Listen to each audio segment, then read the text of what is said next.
A Fox News alert. Breaking news now on the deadly terror attack on the U.S. consulate in Libya. Fox News sources telling us CIA officers on the ground in Benghazi during the attack sent requests for help but were denied. National security correspondent Jennifer Griffin is live at the Pentagon with more on this. Jennifer.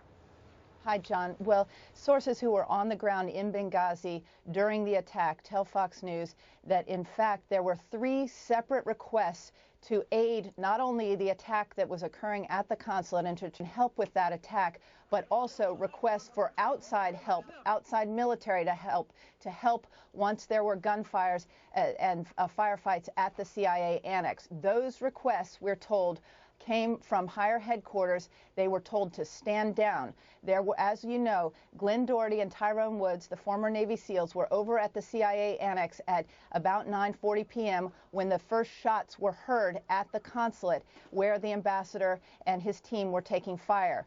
I'm told that they radioed to their higher headquarters that they wanted permission to go and help the ambassador, to help the ambassador's teams. At that time, they were told by their higher-ups to, quote, stand down. They waited approximately an hour.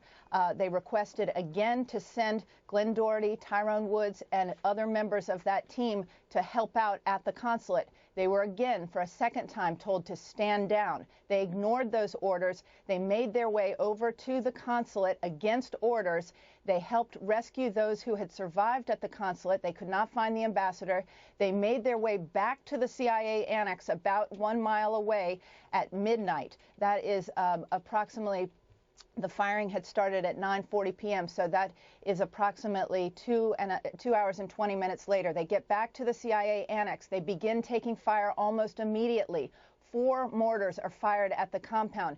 During that time, there was no problem with communications, I'm told, from sources on the ground. They were in constant radio contact with higher headquarters. They were calling for military support, air support.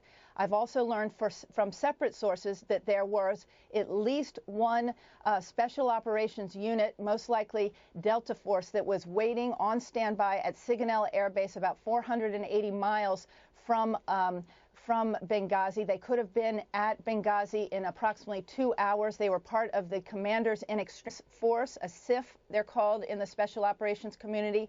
They did not take off from Sigonella.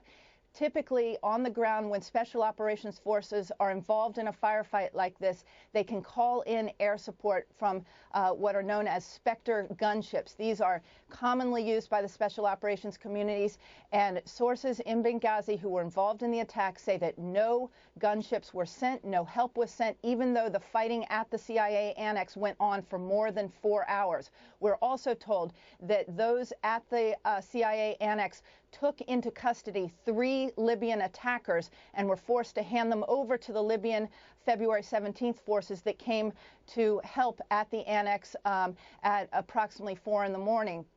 They handed those 3 Libyans over. It's not clear from U.S. officials what happened to those Libyans and whether those Libyan attackers were, in fact, released in the end by the Libyans. But this is somewhat explosive information that 3 requests were denied from higher headquarters to not only help the ambassador and his team at the consulate, but also to send in outside military help that could have helped in this ongoing firefight that went on for 6 hours and 20 minutes. A final point, John, we have confirmed that there were 2 surveillance drones sent over Benghazi. One of them was sent into position. It was already in position over Libya at the time, over eastern Libya. It was positioned shortly after the firing began.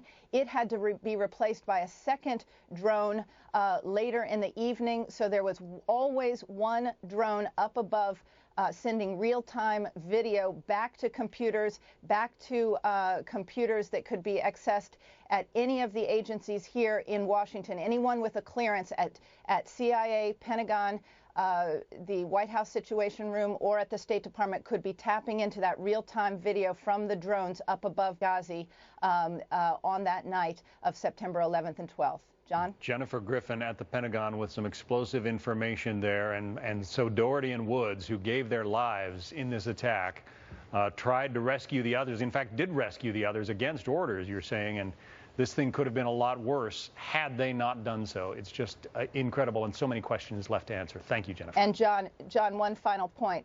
Glenn Doherty and Tyrone Woods were killed at 4 a.m. by a mortar shell. That is 6 hours and 20 minutes after the fighting at the consulate began. Yeah. My source also tells me that one of the team was on the roof with a laser pointer with eyes on the mortar attack team, the Libyan mortar, the people who were shelling. That laser could have helped guide in any Spectre gunship or any other form of military help if it had been sent from Sigonella. Or an armed drone even. Jennifer Griffin, again, we'll get back to you later. Thank you so much.